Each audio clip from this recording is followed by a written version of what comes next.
Bonjour, bienvenue dans cette nouvelle vidéo qui s'adresse aux élèves de 5e et qui va concerner le deuxième chapitre d'Histoire. Ce chapitre-là va se concentrer sur le monde musulman entre le 7e et le 13e siècle. Donc on va chercher à comprendre comment naît et se développe le monde musulman à cette époque. Ce qu'il faut savoir, c'est que la religion musulmane, qu'on appelle aussi l'islam, est née au 7e siècle dans la péninsule arabique, lorsque le prophète Muhammad a reçu les paroles du Dieu Allah qui ont été transmises par l'intermédiaire de l'ange Gabriel. À la mort du prophète, ces paroles ont été inscrites dans le Coran, qui est donc un livre qui va fixer les règles de la religion. Et ensuite, entre le 7e et le 10e siècle, l'islam va s'étendre tout autour du Moyen-Orient, puis vers l'Afrique du Nord, grâce à ce qu'on appelle des califes, donc qui sont ceux qui vont représenter Dieu et former de très grands empires arabo-musulmans. Je reviens dans un premier temps sur la naissance de l'islam. L'islam va naître dans la péninsule arabique, donc c'est un espace qui est situé entre la mer Méditerranée et l'océan Indien, et qui se trouve entre l'Afrique et l'Asie mineure. Elle est encadrée par de très grands empires, à savoir les empires perses et l'empire byzantin, et elle est majoritairement habitée par des tribus qui sont des tribus polythéistes, donc qui croient en plusieurs dieux, et c'est un lieu où il y a énormément de commerce et de pèlerinage, puisque les Arabes transmettent depuis de très nombreuses années les marchandises qui viennent de l'Asie pour les faire transiter via la Méditerranée et pour rejoindre l'Europe. En 570, Muhammad, qui est donc un marchand arabe, va naître à la Mecque, qui est un endroit qui se situe donc en Arabie, et cet homme était habitué à se retirer régulièrement dans le désert pour pouvoir méditer. Donc il va aller se retirer sur le mont Hira pour pouvoir méditer, et en 610, il va recevoir la visite de l'ange Gabriel, qui est là pour donc lui transmettre le message divin et qui lui dit « Salut à toi, ô Muhammad, apôtre de Dieu, tu es donc le prophète de Dieu et moi je suis Gabriel, donc l'ange qui est chargé de t'apporter son message. » Muhammad a été choisi comme prophète c'est donc celui qui va porter la parole de Dieu, et Dieu lui demande à ce moment-là de créer une nouvelle religion qui s'appelle l'islam et d'aller répandre cette nouvelle religion. Je vous rappelle que juste avant, on a dit que la péninsule arabique, c'était majoritairement des tribus polythéistes, donc vous vous doutez bien que quand on arrive avec une nouvelle religion, au départ, c'est un peu compliqué. Muhammad va se rendre donc à la Mecque pour essayer de convertir la population, sauf qu'il va être rejeté. À ce moment-là, il s'enfuit à Médine, il est accueilli par la population, et il va revenir en 630 à la Mecque, cette fois-ci avec des armées, et il va justement réussir à l'emporter contre les tribus qui étaient constituées à la Mecque, et il va imposer l'islam dans la péninsule arabique. Les paroles de Muhammad, donc, qui ont été transmises à ses disciples, vont être conservées par ces mêmes personnes, qui vont les noter sur divers supports ou qui vont les retenir oralement, puis ensuite, à la mort du prophète, ils vont les conserver dans un livre qu'on appelle le Coran. Alors, le Coran, c'est donc la base de la religion musulmane et il va servir de guide aux croyants. Le mot Coran signifie récitation et il est formé de 114 sourates qui sont donc des chapitres qui sont eux-mêmes divisés en versets. Il existe à l'intérieur de la religion musulmane de nombreuses règles que les musulmans doivent respecter, mais les 5 principales sont celles qu'on appelle les 5 piliers de l'islam. Donc on va trouver d'abord la profession de foi, c'est la formule par laquelle les musulmans vont dire leur foi en Dieu, qui vont dire j'atteste qu'il y a un seul Dieu et Muhammad est son prophète. Il y a également 4 autres piliers, la prière quotidienne, donc qui s'effectue 5 fois par jour en direction de la Mecque, et également celle du vendredi qui elle a lieu à la mosquée, qui est donc le lieu de prière des musulmans. Il y a l'aumône, donc c'est le fait d'aller donner aux plus précaires.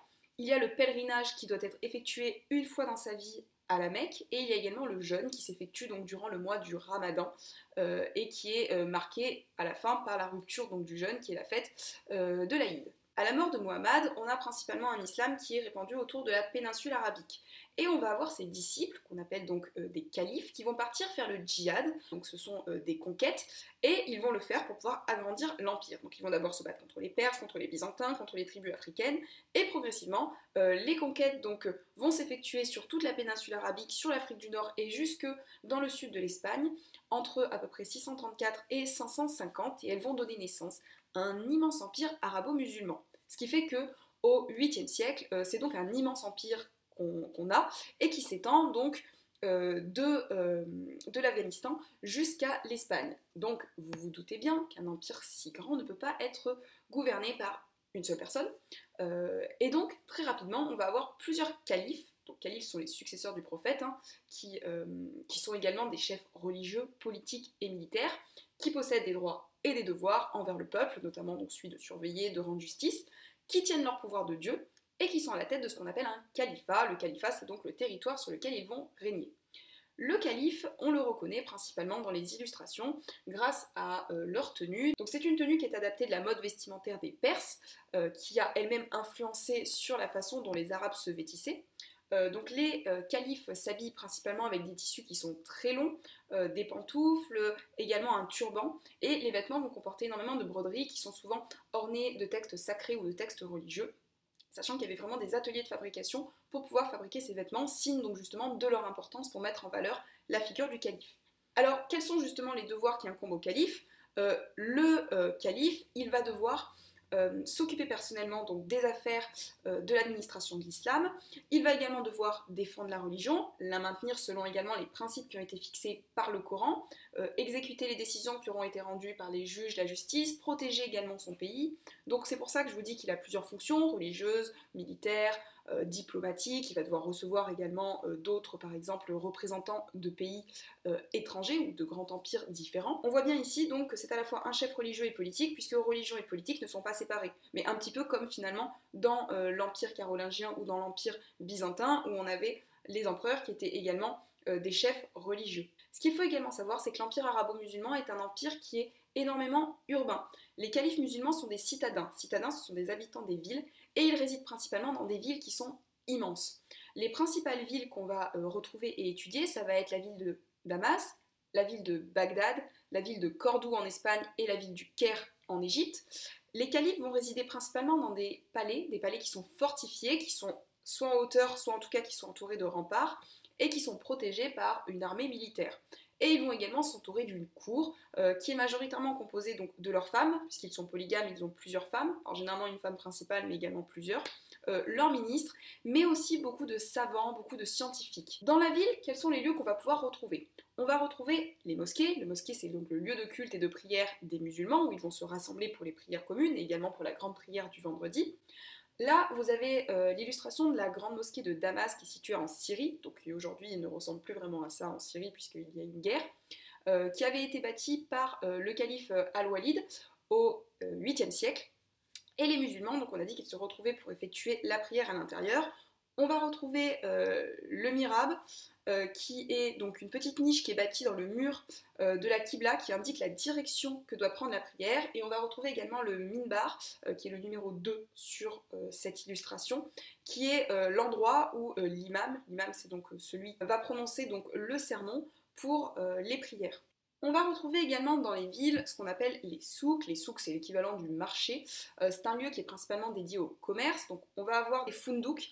Les fundouks sont des bâtiments qui servent d'entrepôts de marchandises, notamment pour le grand commerce. Et donc les souks, où là on est plus sur des petits marchés, parce que souk ça veut dire marché en arabe, qui sont couverts et où vont se regrouper les petits commerçants. Et on va avoir des villes qui accueillent très souvent donc des navires marchands, des caravanes, puisqu'il y a énormément d'échanges qui se transitent de l'océan Indien via la mer Méditerranée. Ce qu'il faut également retenir, c'est qu'à l'intérieur des villes, on a dit que les califes s'entouraient de savants et de scientifiques. Les Arabes, ils sont vraiment situés géographiquement dans un espace de contact. Et donc ils sont en contact avec les Perses, ils sont en contact avec les Grecs, ils sont en contact avec les Indiens par l'intermédiaire soit des guerres, soit des relations commerciales, et ils vont donc étudier tous les savoirs des autres peuples qui vont aussi pouvoir transmettre aux Européens et donc permettre par exemple de faire progresser la science. Les califes, ils aiment beaucoup justement s'entourer de savants, d'historiens dans leur ville. Alors, qu'est-ce que nous ont transmis les Arabes? Par exemple, si on prend la médecine, on se rend compte que les médecins du monde musulman sont très en avance. Ils savent notamment par exemple opérer les yeux, faire des amputations et des césariennes bien avant les Européens. Les Indiens avaient inventé un système de chiffres et ils l'ont transmis aux Arabes qui eux-mêmes l'ont transmis aux Européens. Donc là, c'est ce que vous avez sur le système de chiffres. Vous avez les chiffres indiens, arabes et enfin ceux qu'on utilise aujourd'hui en mathématiques. Les califes font également beaucoup d'observations, notamment tout ce qui est astronomique, et ils vont étudier les astres, et ça aussi c'est quelque chose qu'ils vont pouvoir nous transmettre. Dernière chose qu'il faut retenir, c'est qu'il y a donc 3 empires qui coexistent au même moment, l'empire carolingien, l'empire byzantin et l'empire arabo-musulman, et que ces empires ne sont pas séparés, ils fonctionnent en contact. Alors, il va y avoir plusieurs types d'échanges, des échanges militaires, des affrontements guerriers, des échanges commerciaux, des échanges diplomatiques, des échanges culturels.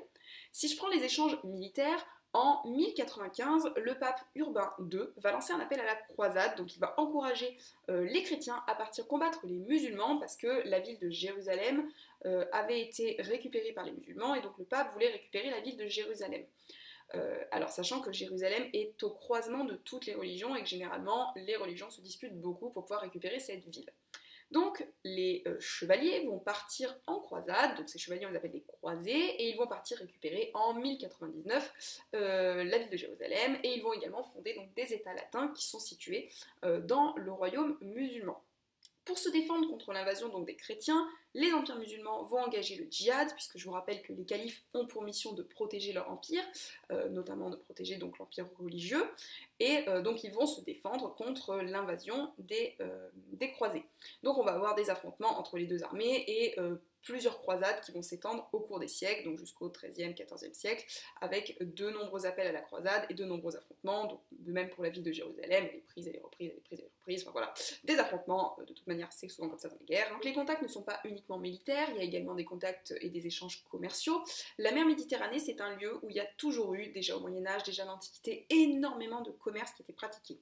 Les marchands des villes vont assurer les échanges et énormément les marchands italiens parce qu'ils sont situés à un espace un petit peu carrefour et donc ça leur permet de pouvoir donc assez rapidement échanger des produits mais également signer des accords commerciaux. Donc on a encore aujourd'hui des extraits d'accords commerciaux qui ont été passés avec des marchands des villes italiennes, avec des califes ou des empereurs. Marchands notamment donc des villes de Venise, de Naples, de Gênes, de Pise vont échanger des produits qui viennent d'Europe, comme par exemple le vin, les draps, le sel, les métaux, contre des produits soit qui viennent d'Asie, soit qui viennent donc des empires arabes, des épices, de la soie, des pierres précieuses. Et à cela s'ajoutent donc les échanges culturels, hein. On a dit qu'il y avait énormément donc, de transferts scientifiques ou de transferts des biens culturels qui étaient opérés.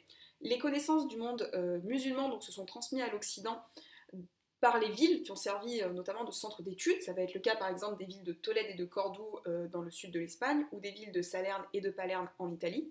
On a énormément de traducteurs qui vont traduire les manuscrits des musulmans de l'arabe au latin et les textes traduits vont ensuite être enseignés dans les grandes universités occidentales. Et c'est comme ça par exemple que les Européens vont découvrir de nouvelles techniques, par exemple la fabrication du papier qui venait de Chine, des méthodes de calcul, ça on l'a dit tout à l'heure, donc l'algèbre, l'algorithme, l'architecture, des nouveaux instruments nautiques également, la boussole par exemple, qui pourrait être très utile pour découvrir l'Amérique plus tard, des plantes également nouvelles, des abricots, des aubergines, des échalotes, de la pastèque, des oranges. Donc voilà, plein d'échanges qui s'opèrent comme ça entre les différents empires, donc ce qui nous montre qu'on est vraiment sur des empires en contact et des empires qui sont connectés, pas qui fonctionnent chacun de leur côté sans jamais communiquer. Sachant que généralement, on a également, pour tout ce qui est échange politique, des échanges diplomatiques où on va envoyer ce qu'on appelle des diplomates, donc qui sont des représentants d'autres pays, dans les empires pour pouvoir communiquer par exemple avec les représentants, négocier des accords commerciaux, militaires, religieux, et qui sont généralement accompagnés également de cadeaux. Et les cadeaux qu'on va offrir vont être aussi une forme de transmission d'un savoir et vont apporter également la culture d'un pays dans un autre. Voilà, j'ai terminé pour cette leçon, j'espère que c'est plus clair, que ça permettra également donc de bien réviser. Je vous remercie pour votre écoute et je vous dis à très bientôt pour une prochaine vidéo.